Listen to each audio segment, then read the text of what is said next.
Hi, guys. Welcome to a recap of AEW Dynamite for Wednesday, June 5th, 2024. I hope you're all doing very well. Thank you for tuning in tonight. Let's get to this recap. Forbidden Door is coming up end of June, and we have MJF back in the fold. Dynamite kicked off with our scumbag MJF. Big reaction from the crowd. He said his eyes were squinty because they were in Colorado. Crowd started chanting weed. MJF said that he'll probably be having a match at Forbidden Door against some random guy from Mexico or Japan. He's probably right on that. MJF said that while he was gone for 5 months, there were numerous people making claims that they're the best. Guys like Okada. MJF said Okada can't even afford a gym membership. Then MJF brought up the world champion Swerve and how Swerve claims to be a business mogul, but did not take time to take a promo class. Then MJF directed his attention to Will Ospreay. He made fun of Ospreay saying bruv and brought up how while Ospreay claims to be the best, MJF beat all these guys. He named Cody and Kenny Omega, Bryan Danielson, so on and so forth. MJF said he did the impossible in less than 5 years of exposure. He became the face of AEW. We had Rush interrupting. He said that MJF doesn't shut up. Rush said he's been working hard while MJF has been sitting at home, and Rush wants his moment. And if you mess with the bull, you get the horns. Now, MJF responded by saying he didn't get any of that. He doesn't give a shit. He said that Rush is dry, just like every woman he's ever been with. That was quite the insult right there. He also said, and MJF made it clear this wasn't him saying it, but what he's heard, that some people consider Rush to be a Nepo baby. Now, MJF did give some credit to Rush for selling out arenas in Mexico. And MJF said, while Rush has proven himself in Mexico, MJF is still the best. And MJF talked in Spanish a little bit. I think he used some profanity. It got bleeped out. But then he said it in English. He is better than Rush, and Rush knows it. Rush ran into the ring. They brawled. You had Adam Pearce Jr., Christopher Daniels out there with security trying to break them up. Crowd did the whole let them fight chant. And it was a good return segment for MJF. I agree with Matthew. Rush as the first opponent for MJF. I mean, to me, it just screams that we got to slow build MJF, and they don't really have a set plan for him yet. So he's going to feud with Rush for the time being just to reestablish him. And I think they rang the bell during the brawl because that was something WCW used to do whenever things were chaotic. The referee or the timekeeper or somebody would just start frantically ringing the bell to try and restore order. I'm happy MJF is back, but I really do want to see him get in the mix with a top guy. But I don't even know if MJF's going to be against Swerve or Ospreay at Wembley. There seems to be a potential different direction, and more on that here in just a few minutes. Stay tuned.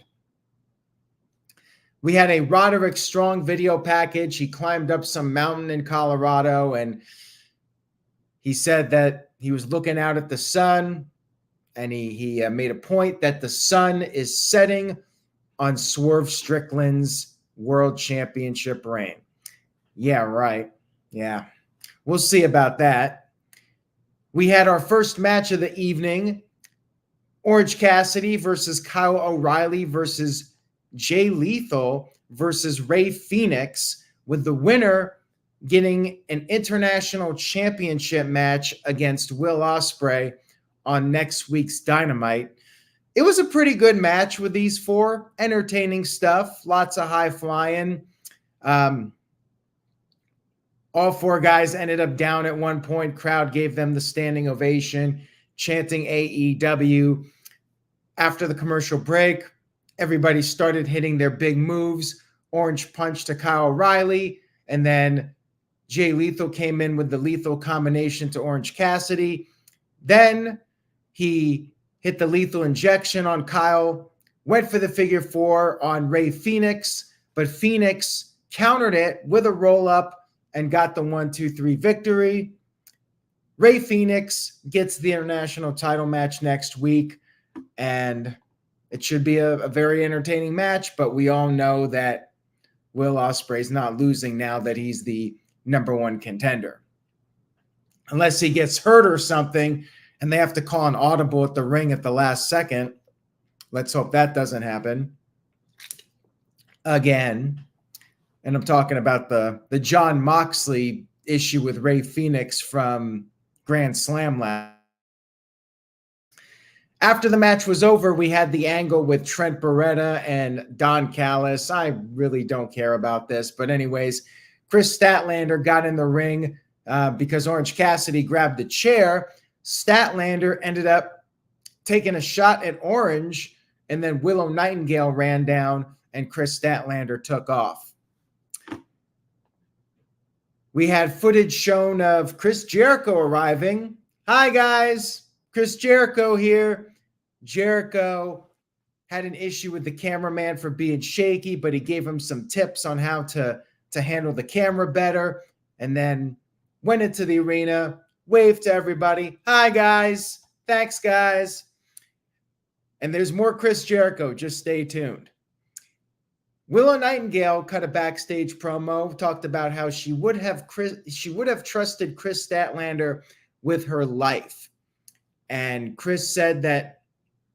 Willow said that Chris doesn't know how dangerous being stabbed in the back can be. We then had Christopher Daniels address the fans and announce that Mark Briscoe would face Brian Cage in a qualifying match for the TNT title ladder match coming up at Forbidden Door. Now, everybody say it with me. What happens when Brian Cage wrestles on Dynamite? He loses. He loses on Dynamite. He wins on Rampage. He wins on Collision. But if Brian Cage is on Dynamite, he's taking an L. That's how it goes. That's the way it is. But hey, at least it was mid-card guy versus mid-card guy. So maybe there was a part of me that thought, Brian Cage could win, but Mark Briscoe, ladder match, that makes more sense. I mean, you could have Cage in there as the big guy, and he could do some impressive stuff. But anyways, it was a solid match. Mark Briscoe was throwing chairs into the ring. Referee got rid of it. And then Brian Cage took control. He threw Mark into the barricade. And then after the commercial break, Mark Briscoe avoided a powerbomb, started to build up some momentum. And then Mark took a chair, pulled a Sabu. He set the chair up in the ring, jumped off of it to do a dive to the outside. He got Cage back in control, but then Cage regained the upper hand, hit the power bomb. Mark kicked out of it, and then Mark avoided the drill claw, and then Mark hit a DVD, came off the top with the Froggy Bow elbow, and scored the 1-2-3 victory. Good match. And then afterwards, we saw Don Callis with an insincere clap. And also we had Jack Perry watching backstage. He was also unimpressed, and he cut a promo, basically just saying he's already proven he can't be stopped, and he's going to be the next TNT champion at Forbidden Door. We had another backstage segment. This time it was with Hook and Samoa Joe. Tony Nese came in and he he got on Hook's case for eating Funyuns or whatever the hell Hook was eating. And Hook responded by saying all this time, Tony Nese has been losing matches while Hook has been eating Funyuns. And Tony Nese did not appreciate that, and things got a little bit heated between them. Then we had another Chris Jericho segment. Hi, guys. Chris Jericho. Jericho went over to his former friends, Matt Menard and Angelo Parker, and gave them some pointers, gave Matt Menard tips on doing commentary for Rampage, and then gave Angelo Parker some tips for being a new dad. Angelo Parker and Ruby Soho expecting their first child. Bye, guys. Jericho out for now. And then we had the Acclaimed come into the ring for a match or a promo or something, but their rap was interrupted, shut down by the Elite, and the crowd chanted bullshit. And then backstage, the Acclaimed tried to confront the Elite, but could not get into the Elite's locker room. So we'll be seeing a match with these teams at some point. Filler, I don't see Acclaimed winning the titles, but hey, something for Young Bucks to do, I guess. Swerve Strickland, the world champion, cut a backstage promo. And he brought up how MJF finally showed back up to work, but because MJF brought up Swerve's name, Swerve is going to handle MJF, and MJF is not going to like it. Swerve then brought up Will Ospreay had the contract ready, so does that mean we get a contract signing next week? I hope not, but he had a contract. He wants it delivered to Ospreay in the United Kingdom. And then Swerve brought up Roderick Strong, how he's going to bury Strong under the mountain, and also brought up Anarchy in the arena and said next time there's a Team AEW match, they may want to invite the AEW World Champion. Well, what's funny about this is the next time we get Team AEW versus the Elite, if they do like Blood and Guts, Swerve might not even be champion. We had a Mercedes Moné video package hyping up her run in New Japan, going for the Strong Women's title. And it was confirmed. Mercedes, who's the TBS champion, will be going up against Stephanie Valkyrie, who is the New Japan Strong Women's champion. It will be title for title. So it looks like Mercedes Moné is going to become the new belt collector in the world of wrestling, come Forbidden Door. Next up, we had the Blackpool Combat Club, including Wheeler Yuta, who has been gone for 6 months. And quite frankly, I didn't even notice he was gone. BCC versus Team CMLL, just 4 random guys from CMLL. I've never seen them wrestle before. Maybe I did on a Dynamite or something, but I mean, none of them really stand out to me. Well, 3 of them have masks on, but they all pretty much blend together with their styles. Nobody really stands out. Kind of reminds me of like the Spirit Squad, everybody's basically doing the same thing. They're like a group, don't really have any uniqueness to them all that much. But anyways, match was entertaining, but I mean, come on. Blackpool Combat Club's not losing. Wheeler Yuta is not losing his first match back. And sure enough, I mean, CMLL guys did get in some offense, did some high flying, but Wheeler Yuta got the win for his team. Not a surprise at all. His first match back, you want to make him look strong. And then after the match was over, we had a Daniel Garcia video package. I guess he had a match with Ospreay. I did not see it.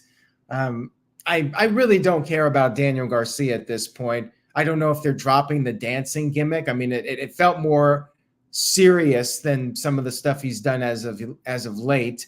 Maybe they're going to try to take him in a new direction. I just really don't care all that much about him at this point. We had Christian and the family with him, Wayne, Nick Wayne, Mother Wayne, Kill Switch, Luchasaurus, whatever you want to call them. They were backstage, and Christian wants one more match, one more title shot, and the Elite said that they'll have to take it under consideration. They'll see what they can do. We had our women's match like around 9:30, 9:45. Mariah May versus Saraya. Toni Storm was on commentary. She had a funny line. She said, AEW is where the breast wrestle. This was a pretty solid match. Saraya went right after Mariah May. Mariah, though, quickly recovered. Saraya had to regroup on the outside. She had Mariah chase her around. Harley Quinn was out there. She provided a distraction, and Saraya caught Mariah with a kick, threw Mariah into the barricade, and then after the commercial break, Mariah made her comeback.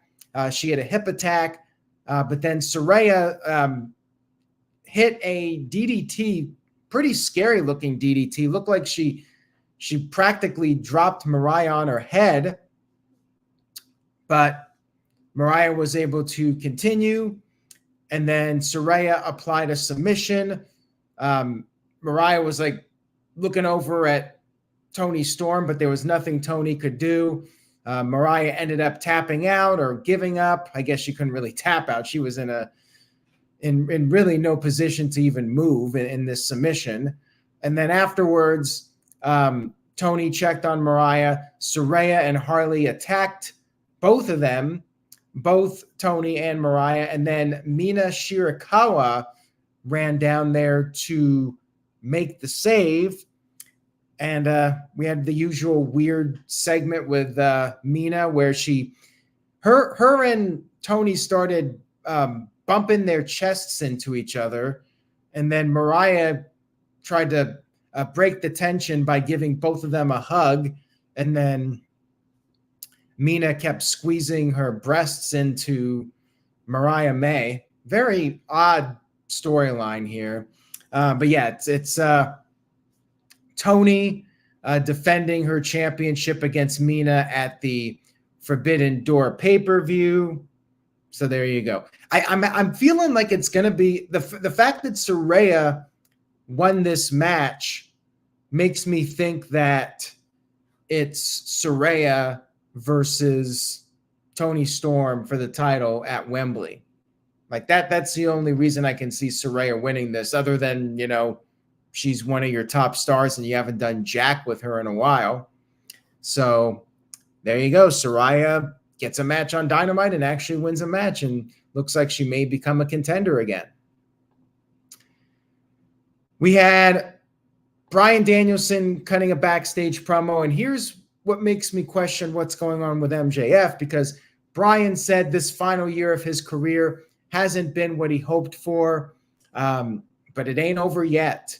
He's been losing. However, we got the Owen Hart tournament coming up. He's fired up, and he said it might be his last shot, but it will be his best shot. Makes me wonder, are they going to run Bryan Danielson and Will Ospreay back at Wembley? I really don't think it's going to be Swerve in the title match. I sense Swerve is losing at Forbidden Door, and then it's Ospreay against either MJF or Bryan Danielson. But this promo, I mean, Bryan, the way this came off, it made me feel like Bryan is going to win this Owen Hart tournament now and face Ospreay, rematch from Dynasty one more time at Wembley Stadium. What do you guys think? Leave a comment. Let me know. Hi, guys. Chris Jericho. One more segment with Jericho.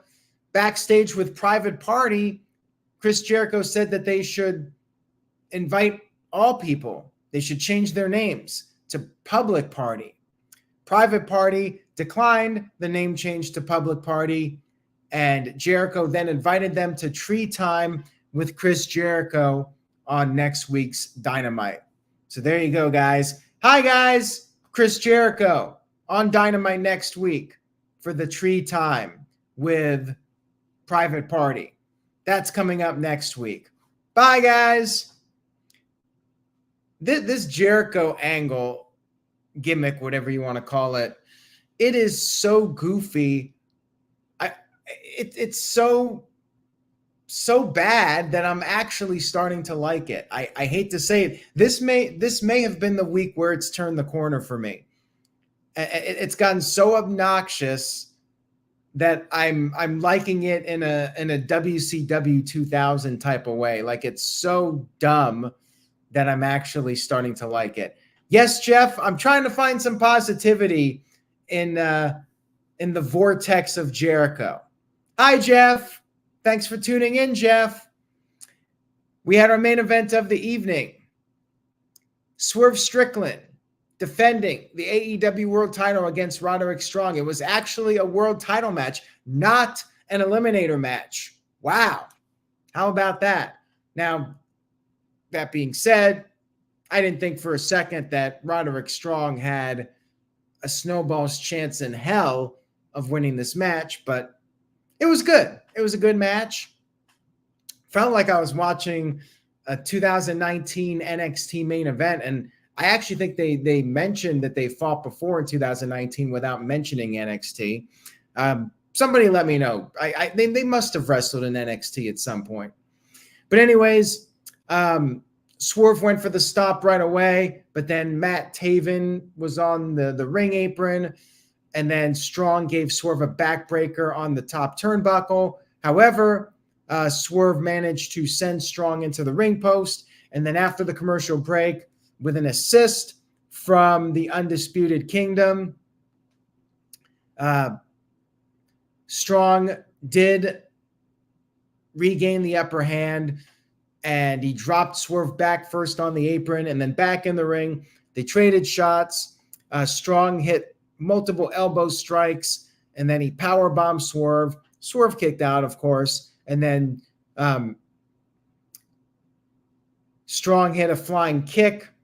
Swerve kicked out again, and then Swerve finally regained the upper hand, hit the stop on the apron, got Strong back in the ring, went for a house call kick, but Strong avoided it. However, Swerve was able to hit it on the second attempt, and Swerve got the 1-2-3 victory.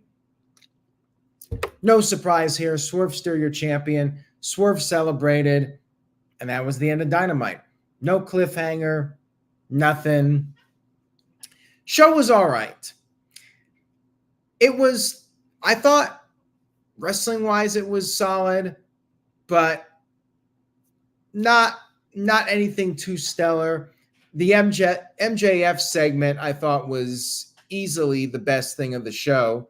But even that, like, I want to see him get more in the mix. And, you know, they're just starting something with Roosh, but, I mean, to me, it's just filler. I was going to go with a C+, but because of MJF being back, I bump it up to a B-. It was all right. It was not great, but still, overall, fairly enjoyable 2 hours of AEW Dynamite. Forbidden Door's looking good. Should be a hell of a show. I expect a new world champion, but we'll be talking about that in a couple weeks with predictions. Still some time to see how these storylines develop. No predictions for Battleground, but I will be doing a live recap of Battleground Sunday night after the event is over. And of course, Friday night, we got SmackDown. And then next Tuesday, we'll be back with the No DQ review. Then Thursday, a week from this Thursday, so that'll be the 13th, 8 p.m. Eastern, 5 p.m. Pacific, we will be doing our predictions for WWE's Clash at the Castle. So stay tuned for that. Thank you all for watching. Check out the Jeff Meacham Network for a live watch-along of Battleground. That'll be coming up on Sunday. Buy a shirt, nodq.com/merch, and I will see you all next time. Bye, guys.